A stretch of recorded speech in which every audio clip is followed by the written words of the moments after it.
CEAP, Centro Espírita Altivo Panfiro. Uma casa de amor.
Tá ruim o som? Então não ouviram nada? Então desculpem aí o problema técnico. Contou então vários casos em que teve solução. Depois ela veio contar casos que não teve solução, casos dolorosos. 2 casos muito dolorosos. De uma moça, que nós vimos semana passada, em que ela parou de andar, parou de comer, engravidou e acabou desencarnando ela e o bebê que estava em seu ventre. Ela foi obsidiada por um espírito que a hipnotizou durante o sono e ela se sentia amarrada por cordas e ela parou de mexer os braços, parou de andar, parou de comer e acabou falecendo. Um caso doloroso em que essa jovem tinha apenas 18 anos de idade e nós aprofundamos isso, esse triste caso de obsessão. Depois ela contou de um jovem padre de 32 anos que largou a missa no meio e com batina e tudo começou a cavar a terra dizendo que tinha ali um tesouro escondido. Acabou sendo internado no manicômio e desencarnou como louco 14 anos depois. Também analisamos com profundidade esses 2 casos tristes em que os perseguidores eram irredutíveis, foram irredutíveis com cada um deles.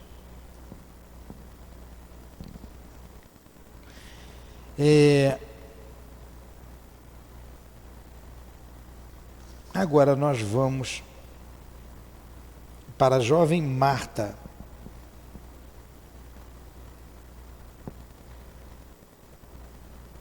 Em que ela diz assim, mas eu acho que a gente já estudou isso, mas não tem problema. 2 casos. A jovem Marta consorciaram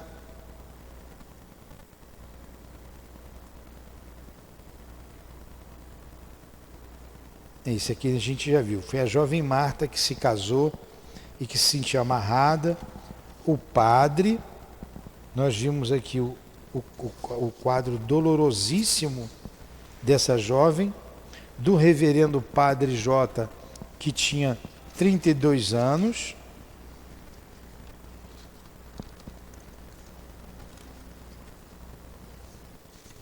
E nós vamos para os comentários finais aqui desse estudo. Vamos lá. A obsessão possui meandros e complexos que dificilmente o homem compreenderia. Está na página 200. Vê se você consegue o meu livro lá. A própria evolução geral do paciente engloba-se nela. Sua própria mente nela se emaranha, acomoda-se a ela, sofrendo reflexos incuráveis numa só existência, como intoxicação letal, mesmo que o obsessor que se haja retirado. Costuma dilatar-se o estado espiritual, levando até mesmo séculos a ser completamente dissolvida. Orai, pois, por ambos, ele e o obsessor, e sabei que ao reencarnar, o inferno arrastou consigo a obsessão, que na Terra somente agora se revelou ostensivamente, quando suas vibrações se encontraram positivamente possessas pela do obsessor. Então ela comentou aqui o caso do padre.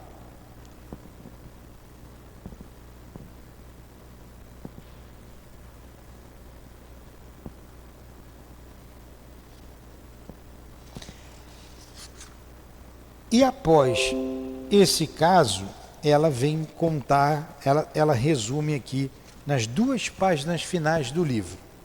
Número 1.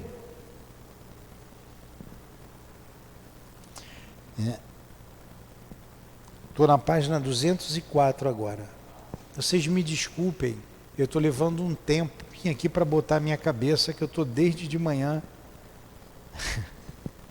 bem calminho, trabalhando aqui tranquilo.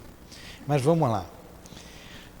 De tudo quanto aqui registramos, deduziremos, achou aí, Elinéia?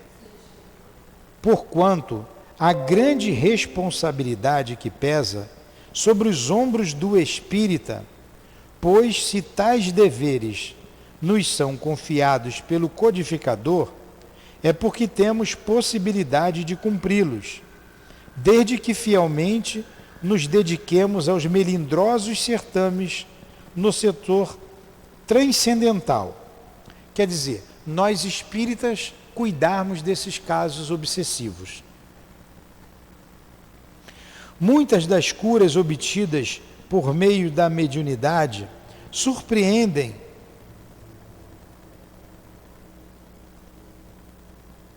desculpem, vou ler novamente. Tudo quanto aqui registramos,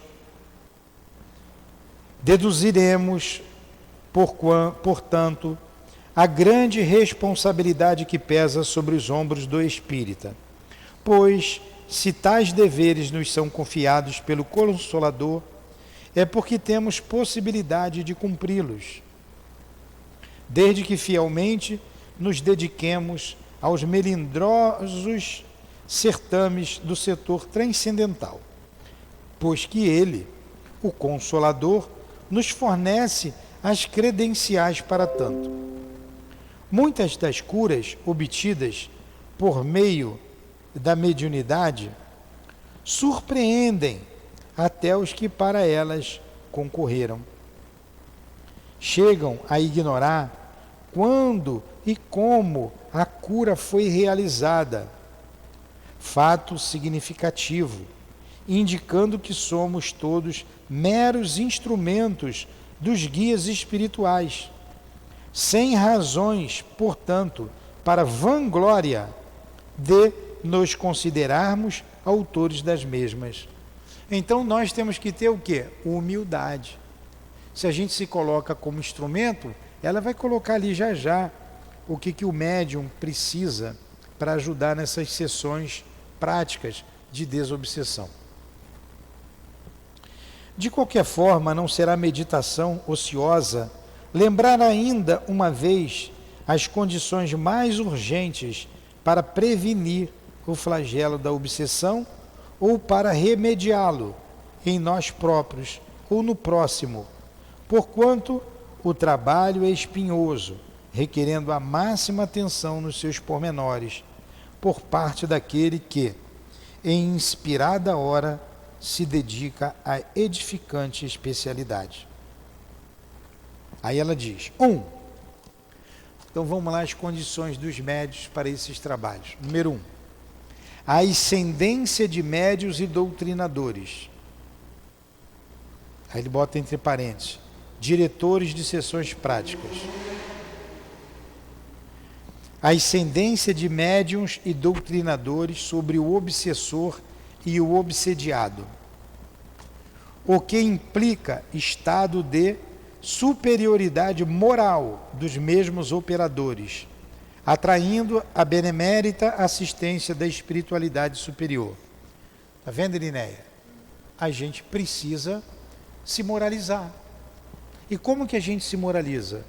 Se conhecendo, estudando a doutrina espírita, orando, modificando os nossos hábitos, modificando o nosso caráter.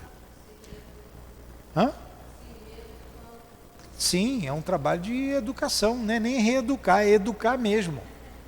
É trabalho de educação. E para que a gente possa ter assistência benemérita, como ela colocou aqui, dos guias.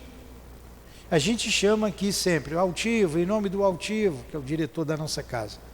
Poxa, mas para ele estar presente, nós temos que fazer a nossa parte. O máximo para nos aproximarmos dele. 2. Conhecimento pleno, senão profundo, da causa que defendem, com observação atenta das diferentes obsessões, visto que a obsessão é por vezes desorientador complexo e absoluta certeza da assistência de guias espirituais autênticos durante o certame. Conhecimento pleno. Ela deu aqui um monte de casos. Cada caso é um caso. Então você tem que estudar. Você tem que saber. Conhecimento pleno, senão profundo, da causa que defendem. Qual é a causa que a gente defende? A doutrina espírita. Então o doutrinador tem que conhecer a doutrina espírita. Ele tem que estudar a doutrina espírita. Profundamente e plenamente. Com observação atenta das diferentes obsessões. Sempre, cada caso é um caso. Visto que a obsessão é por vezes desorientador complexo e absoluta certeza da assistência de guias espirituais autênticos durante o certame. 3. O que precisa do doutrinador e dos médiuns? Número 3. Absoluta coragem. A coragem da fé. Não é ser valentão, não. A coragem da fé para enfrentar o obsessor e também o obsidiado, que poderá ser tão rebelde e endurecido quanto o primeiro, e vencê-los com as armas da fraternidade e do amor, sem se acovardar ante suas investidas, usando energia quando necessário, energia que o amor inspira, e não a violência ou o orgulho. Ter energia. Energia que o amor inspira. Energia necessária, mas não violência ou orgulho. Mas para isso você tem que ter a coragem da fé. Tem que acreditar. Tem que saber que você não está sozinho. Porque você conversa com espíritos ardilosos, maus, inteligentíssimos. Muitas vezes muito mais inteligentes do que você. E com um foco diferente do seu, uma visão diferente. Por isso você tem que se moralizar, tem que ter coragem da fé, tem que conhecer a doutrina espírita. Mas não é só isso. Não é só isso que se exige do trabalhador da doutrina espírita.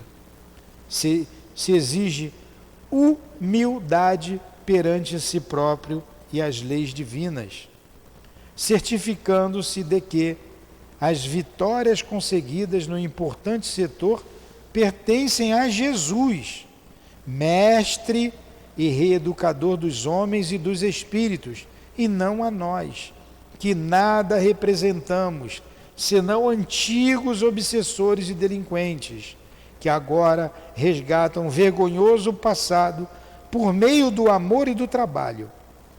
Caramba!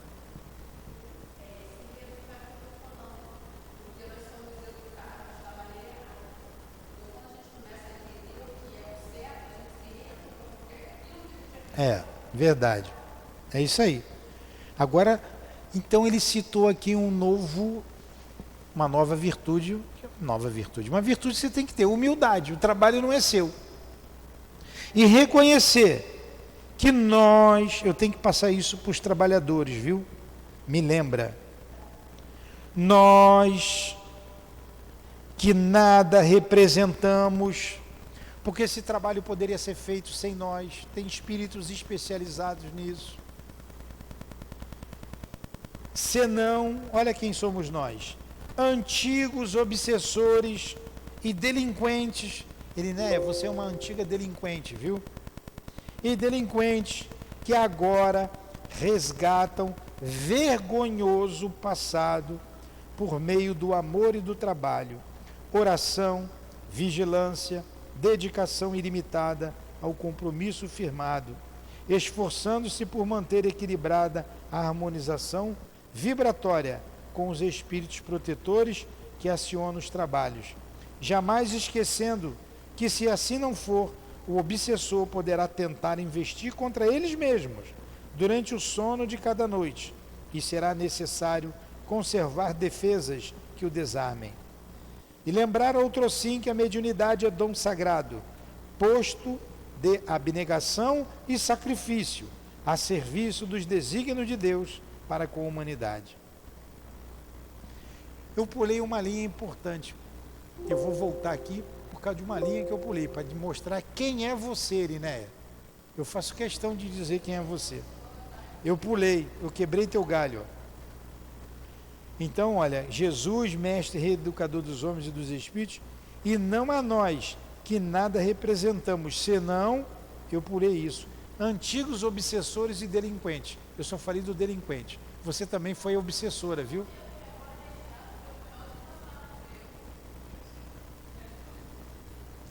Caramba, antigos obsessores e delinquentes. Esses são os trabalhadores da desobsessão.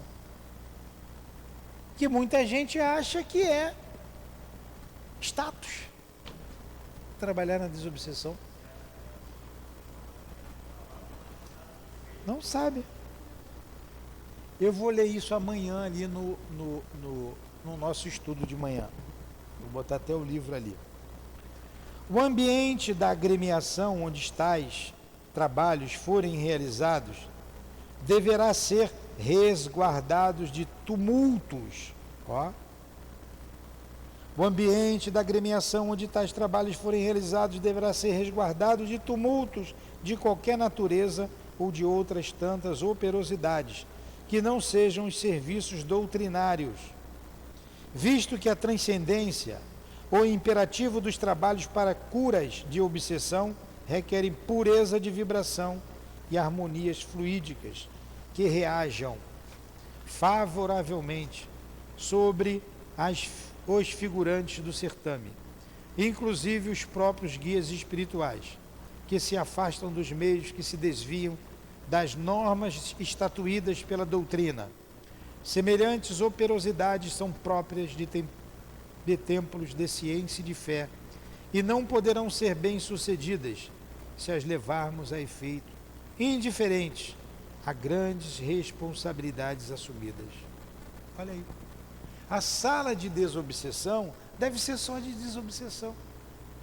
Ela tem que ficar trancada, fechada. Você não pode usar, não deve usar para outras coisas. Não pode ter tumulto, discussões, qualquer confusão dentro de uma sala de obsessão.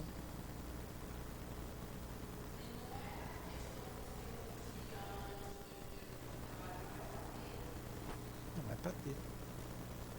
Por isso, cuidado.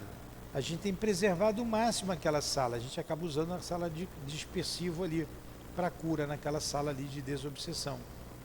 Acaba usando lá na minha sala. Não tem espaço. Até a gente ter o espaço adequado. Né?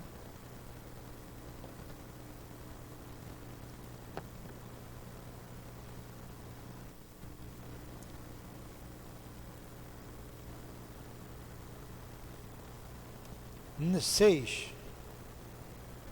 Não convirá ao obsediado assistir às sessões realizadas em seu benefício durante o estado agudo do mal.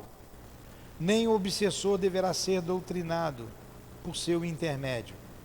Outro médium, assaz desenvolvido e bem assistido espiritualmente, intervirá com a boa vontade de servir, recebendo mediunicamente o obsessor, a fim de que seja aconselhado o obsediado, afeito às vibrações dominantes do seu opositor, não estará em condições de prestar a comunicação normal necessária. É antes o enfermo necessitado de tratamento, e não um médium propriamente. O fenômeno da passagem do malfeitor desencarnado para outro médium poderá ser provocado, caso não se revele espontâneo, seja por uma ordem dos tutelares espirituais que orientam os trabalhos, seja pela atração magnética do diretor dos mesmos, o qual oporá as mãos sobre o obsidiado e o médium disponível, simultaneamente, não sendo, contudo, indispensável tal atitude. Entendeu? Fala. Pega o microfone. Então ele está dizendo aqui, em primeiro lugar, não convém o obsidiado estar no trabalho. Segundo, se estiver, outro médium deve fazer a doutrinação e não o obsidiado.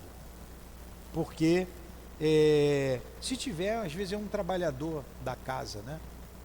às vezes cai o endereço ali, não tem como botar em outro, vai ser um outro médium por causa da ligação dele com o espírito. Depois ele colocou: o obsidiado, afeito às vibrações dominantes do seu opositor, não estará em condições de se prestar à comunicação normal necessária. Por isso que ele não deve estar ali. É antes um enfermo que necessita de tratamento e não um médium propriamente.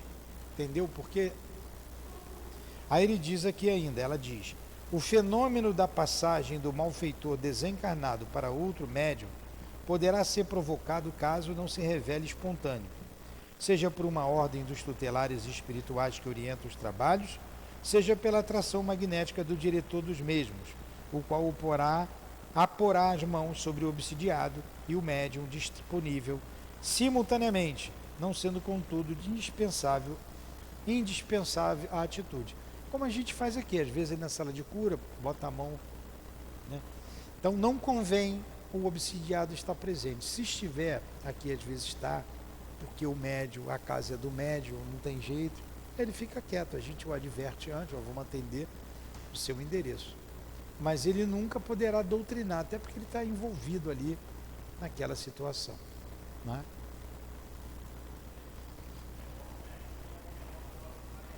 É igual o médico é. Então vocês vejam como a gente não faz nada à toa ali, como tudo tem uma ciência, tem um porquê. Por isso, aprendemos tudo com o Altivo. A Altivo aprendeu com a Dona Ivone, com o Leon Denis, com o Dr. Erma, com os seus guias. 7. Será necessário que os responsáveis pelos citados trabalhos orem e vigiem a cada passo, procedendo no lar e na sociedade como procede no núcleo espírita, ou seja, de acordo com os quesitos que a doutrina espírita estabelece como norma moral para seus adeptos, visto que passarão a servir de padrão e exemplo para a emenda dos obsessores. Estes prestarão atenção em suas normas de vida diária e somente os respeitarão se neles encontrarem superioridade moral. Então tem que ter conduta, tem que ter modificação do nosso caráter. Temos que proceder na casa espírita a mesma coisa no lar ou na sociedade. O que a doutrina espírita estabelece como uma norma moral para todos nós. A gente fala, a gente estuda, a gente comenta, por isso. Esses espíritos nos veem e nós temos que ser exemplos para eles. Você está vendo que não pode ser qualquer pessoa que tem que entrar num trabalho desse, tem que estudar, tem que querer, tem que se reformular. Por isso. 8. O obsidiado, se não procurar renovar-se diariamente, num trabalho perseverante,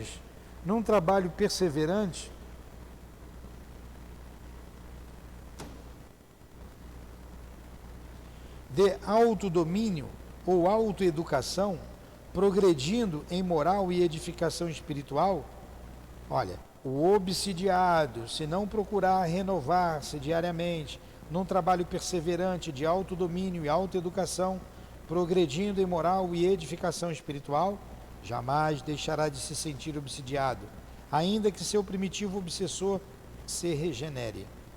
Sua renovação moral, portanto, será a principal terapêutica nos casos em que ele possa agir. Então, o obsidiado tem que se transformar. Se você fica lá no boteco o dia inteiro e seu endereço foi atendido, não adianta no dia seguinte você voltar para o boteco. Você tem que se renovar, não pode fazer a mesma coisa, ter os mesmos hábitos, os mesmos defeitos, os mesmos vícios. Senão é enxugar gelo. Falar em enxugar gelo, eu vou botar água aqui. Um copo. 9. Poxa, eu tenho que dar tempo de eu ver isso tudo hoje. Número 9.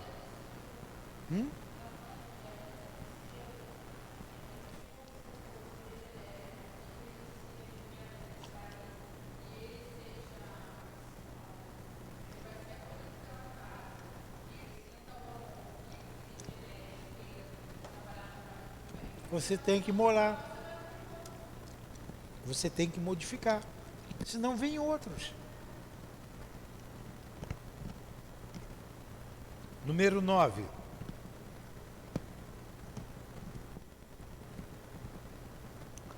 Se um médium não se conduzir convenientemente perante a doutrina, ou por qualquer outra circunstância demonstrar sinais de domínio de um obsessor, será indispensável que suspenda qualquer labor mediúnico. O médium obsidiado nunca é um bom médium. Como que você vai botar um trabalhador desse para trabalhar? Visto que já não poderá inspirar confiança às comunicações que receber, e se poderá também prejudicar grandemente, dando ensejes à solidificação da obsessão. Nesse caso, deverá ser rigorosamente tratado pelos companheiros e por um médico, porquanto poderá encontrar-se esgotado nas suas forças vitais e nervosas, estado favorável ao prosseguimento normal do mal, que se alastrará também pelo aspecto físico e mental. Coisa, hein? Entendeu? O médium não está doente, não está se conduzindo convenientemente perante a doutrina, por qualquer circunstância deve ser afastado. Não pode trabalhar. Número 10. A mesma recomendação acima se aplicará aos médiuns mistificados, pois que a mistificação persistente é o primeiro grau de obsessão. Nos casos do chamado animismo, que é o automatismo mental, será conveniente que se afaste das sessões práticas e se dedique a estágios em setores diferentes, onde poderá ser aproveitável. Vou ler de novo, hein? A mesma recomendação acima se aplicará aos médiuns mistificados, pois que a mistificação persistente é o primeiro grau da obsessão. Certa vez a gente pegou, a pessoa mistificou. O que é mistificar? É enganar. É enganar. Eu digo que estou com o espírito e não estou. Eu falo uma coisa, digo que é o espírito, mas o espírito não falou nada. E nos casos dos chamados animismo, automatismo mental, o que é o animismo? É tudo da cabeça do médium, é o próprio médium. Será conveniente que se afaste das sessões práticas e se dedique a estágios em setores diferentes, onde poderá ser aproveitável.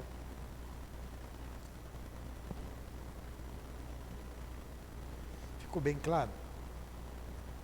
Então vamos lá. Eu tenho que, o próximo ano, eu vou ter que dar uma paradinha no Livro dos Médiuns e passar essas recomendações que a Dona Ivone trouxe aqui para todos nós, trabalhadores da desobsessão.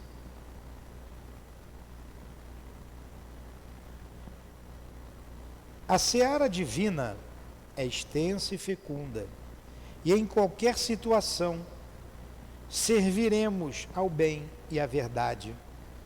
Se realmente houver o desejo de servir, e não somente no campo mediúnico, muitos supostos médiuns, emaranhados nos complexos do animismo, uma vez afastados ou corrigidos das pretensões mediúnicas, têm conseguido equilibrar-se em outros setores, então realmente servindo à doutrina espírita e ao próximo. O automatismo mental, ou seja, o animismo, é a obsessão da própria mente e poderá ocasionar consequências desagradáveis para quem cultiva. Lembremos-nos de que o grande Paulo de Tarso, um dos maiores médiuns que o cristianismo produziu, antes de se tornar o esteio do cristianismo nascente, recolheu-se ao deserto a fim de fazer a sua iniciação no espaço de 3 longos anos. E o mesmo fizeram os demais médiuns do passado, isto é, os profetas e os grandes iniciados. Tenhamos, portanto, idêntica atitude, se nos desejarmos transformar em obreiros seguros e fiéis da doutrina dos Espíritos, capazes de vencer os terríveis complexos geradores da obsessão. Poxa, que estudo, hein?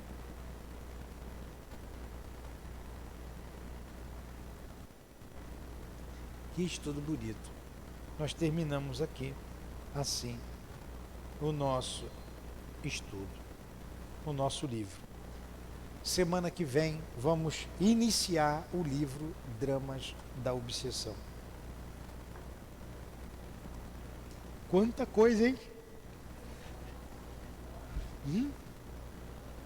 Muita coisa importante. Temos que estudar devagar. Vamos orar?